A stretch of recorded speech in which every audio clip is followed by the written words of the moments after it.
Now to my discussion today, I caught up with the Telstra CEO Andy Pen. They've announced that they're going to hire another 2,500 staff. It's going against the trend right now, a lot of job layoffs, but the telco giant's putting on more than 2,000 new people.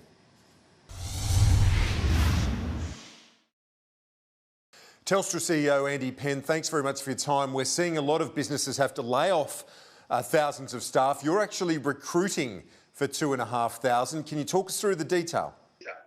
Yeah, no, thanks very much, Kieran. Great to be on the program. In fact, we've made a few decisions. 3 weeks ago, we announced that we would not make any job reductions and created certainty for our workforce in Australia for at least the next 6 months, notwithstanding the fact we were going through a big transformation program.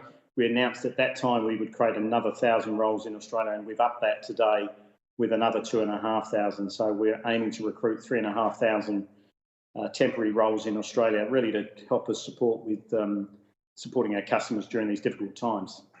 And that's obviously something which will be welcomed more broadly by the government, I know, and you being a major employer. What's enabling you to do that? How is the revenue holding up?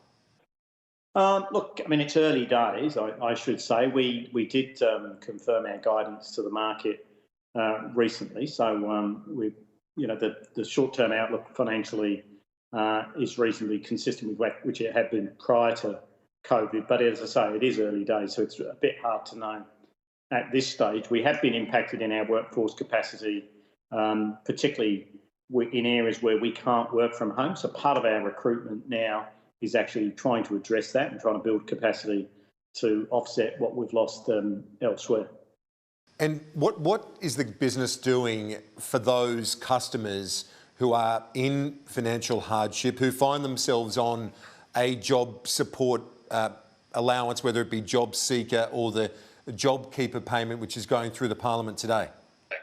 Yeah, no, thanks, Kieran. Well, look, we're trying to do everything that we possibly can for our customers. So we've basically given unlimited data on all of our broadband plans for our consumer and small business customers.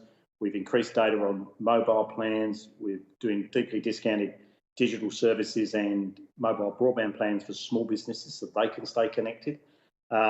We also announced today for anyone on JobSeeker, we're giving a $10 discount or $20 discount if they've got more than one service with us.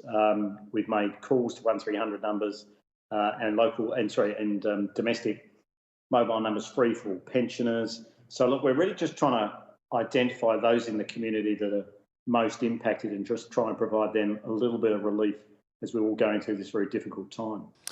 We are indeed going through a difficult time, and I guess many of our viewers would relate to an experience that we've seen in Canberra, I think in a lot of the cities, where people have been using their phones to try and access support, and it's been really clogging up the system. Have you got any update on that and how that's being dealt with? Yeah, well, certainly we've seen some of the call volumes, as you can imagine, for some of the government sites, particularly the information sites, they're up sort of tenfold. And so that's caused a massive increase. Now, having said that, we've actually been working with some of the other telcos, and we believe that most of the congestion from a calls perspective has now been addressed.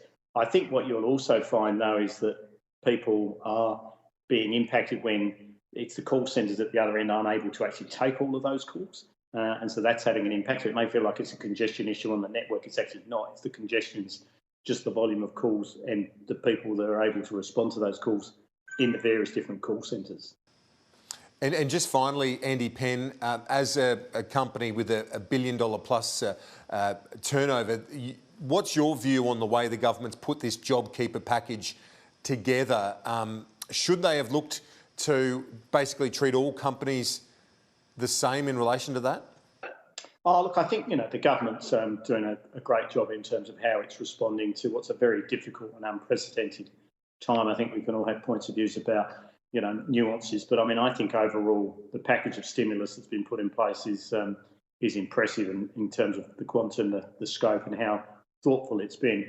The other piece, I think, though, importantly, what we've all got to try and work together is to build the alternative economy, because we can put stimulus into the hands of customers and consumers, but obviously there's a real logjam in the economy where people, because of restrictions, they're not able to spend that money in the way in which they used to in the past. So the digital economy is critically important. It is indeed, and well, good to hear that you're putting on 2,500 workers at this difficult time. Andy Pen, I appreciate your time. Thanks.